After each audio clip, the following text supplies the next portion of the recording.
Title, thumbnail, script writing, and video editing. It's been around 2 weeks since I restarted my Faceless channel, and I've had trouble with each one of these things, and so I just want to go over what the struggles I've had and also what I'm doing to overcome it. That's one of the first things somebody sees, and so it has to be interesting enough for the person to want to see what the story is about, see and click it. What I did is I made it too specific. I'm doing basically the stories of different YouTubers, and so the one positive of it is if people know who that person is, then it's easier to click. But if they don't, why would they want to go ahead and click it? The full story of insert YouTuber name. And so if you don't know who that person is, you're not going to want to click on it.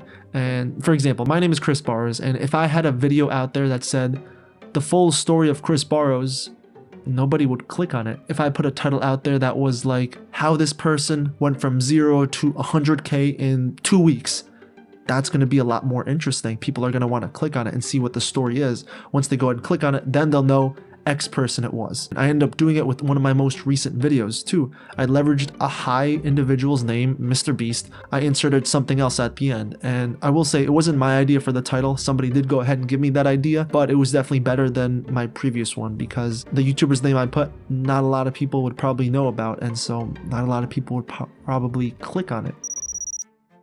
The thumbnail is also one of the most important things people see before clicking on a video. I didn't really pay enough attention of it. I'm like, oh, okay, yeah, the title, the thumbnail, they can always be fixed later down the line. As long as you have a good script and video, that's all that matters.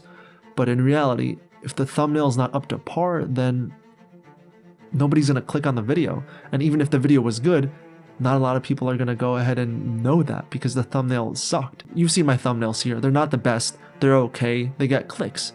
But I want it to be better, and so what I'm trying to do now, make sure they tie into with what the title says, not to be an exact replica. So if I said the truth in the title and then put like the truth in the thumbnail, that's just not good. They already saw the truth. They don't want to go ahead and see it twice. If I put like maybe a shocking face or whatever, maybe that's going to go ahead and be different, and then people would want to click on it. Again, I'm still not the best at these thumbnails. I still want to go ahead and do them myself just to get better and learn, but I know eventually I'll go ahead and outsource that. I'm trying to put a little bit more visuals in it, but also not overcrowd the thumbnail, because if I had a thumbnail kind of like this, then it's just too much going on. There's way too many things. But if I had the thumbnail like this, it's a lot cleaner. There's only a few elements in it, and people would probably want to click on it a lot more.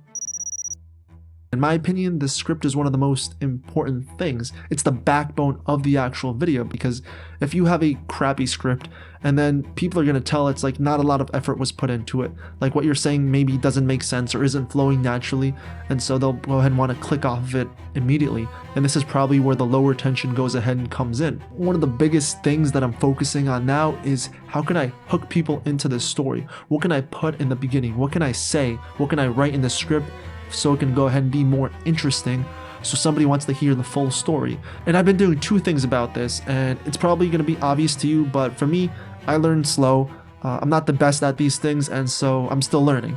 But whatever the title is, go ahead and include it in one of the last sentences, rephrase it, so then the person understands, oh, okay, I clicked on this video because of this, and they went ahead and repeated it, rephrased it, so that means, yeah, they are going to talk about that in the video. But also, make the introduction shorter, and I went ahead and learned that from my other channel because my introductions were way too long in the beginning. It took over 30 seconds, 40 seconds, sometimes even a minute to go ahead and get into the actual meat of the video, and so by then people probably would be bored and click off. Maybe that'll work for some creators, but in the case of my Faceless channel, it didn't work. So ever since finding that out, I've been making the introductions even shorter, and I thought they were pretty short, like my last script that I wrote, and then when I ended up reading the whole thing, recording the voiceover, I realized it took me over 30 seconds to actually go ahead and get into the script, and there were some things, some sentences that didn't add much value and honestly were just extra words, extra filler sentences that probably would make people click off.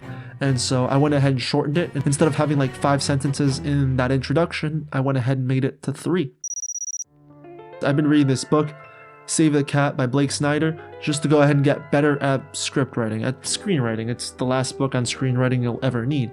And I will admit, it takes me a while to go ahead and read things. It takes me a while to go ahead and actually be able to absorb the information. So the way I'm doing it now, I'm reading it like semi-passively. I'm gonna go ahead and reread it again. One of the things that I recall from it, it mentioned the log line.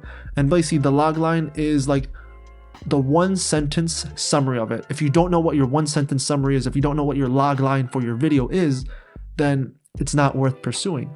And so whenever I go ahead and try to write the scripts, or even before I write them, I want to go ahead and know what story I want to portray. For the movie 4 Christmases, a newly married couple must spend Christmas Day at each of their 4 divorced parents' homes. And so with 4 Christmases, in that one sentence, you understand what it's about. And to make it even more interesting, it goes ahead and puts the divorced parents there, because some people, that'll go ahead and elicit some sort of emotional response like, oh shoot, my parents are divorced. I know how hectic that can be. I can only imagine what it's like having both of our divorced parents there. Another movie, The Retreat. A just hired employee goes to the company weekend and soon discovers someone's trying to kill him. And so for The Retreat, everybody can relate, oh, okay, yeah, just the kind of company trips. But then something else that just puts it over the line that makes it more interesting is like somebody's trying to kill him. The other thing I learned about this too is the way scripts are written, because in the beginning there's like, it leads up to a certain moment, then there's like a high point, I guess you can refer that to the climax. Eventually there's like a turning point, something just completely goes haywire, and then it feels like it's going all the way down, but it's not gone just yet, because boom, all of a sudden you're back up there, story ends. Something like that. I'm trying to make sure, okay, is there an interesting point over here? Is there something that'll go ahead and bring the viewer's attention back there? Because maybe after like 1 minute, they'll go ahead and get bored. And so what can I do during that 1 minute to go ahead and increase their retention? What can I do with my voice? Can I go ahead and slow it down? Can I go ahead and speed it up? Can I go ahead and, I don't know, put sound effects? And I'm trying to go ahead and have all these things incorporated. And one thing that I've done in the video editing would be stages. In the first videos, there weren't chapters. It was everything just going on, and it's like a long run-on sentence kind of thing. But what I've incorporated is different parts of the story. And so there's the first part, like, all right, this is the beginning of the person, and then right here, this is where everything changed. Go tell them, okay, this is where everything went ahead and changed, this, their actions that led up to it. And then right here, then something big happened, whether it be good or bad. Go ahead and tell that story of like, all right, what was that big thing that happened? And then at the end, any sort of learning lessons, any sort of key takeaways, maybe my opinion on it, and then just end off on either a positive note or end off on something they said, just to go ahead and leave some sort of emotion with the viewer. A feeling of satisfaction, like, okay, this video was good. And I did get some comments that were saying like, hey, this is actually a good video, you deserve more subs, you know, this is amazing, and stuff like that. And so I know I'm heading on the right path for that. But I know in the end, this is something that I want to do, this is something I'm interested in. And I know this is going to go ahead and work out in the long term, whether it be 1 month, 6 months, 12 months. It's going to be a good time. And I also want to mention that these struggles I had are unique to me. And it doesn't mean that you're going to go ahead and have the same things, because maybe you're an amazing writer and maybe you know exactly how to grab people's attention in the beginning, how to write something so they go ahead and keep reading, go ahead and keep watching the video. Or maybe you're really good at graphics and know exactly how to craft the perfect thumbnail. Maybe you're like a good one-line writer and you can make the most clickable title that's most interesting. But yeah, anyway, thanks for watching, and if you like this type of content, don't forget to subscribe, and if you want to see my 30-day results for that Faceless channel, make sure to click this video over here. See ya. Also, make sure you click on that video once it comes out, of course.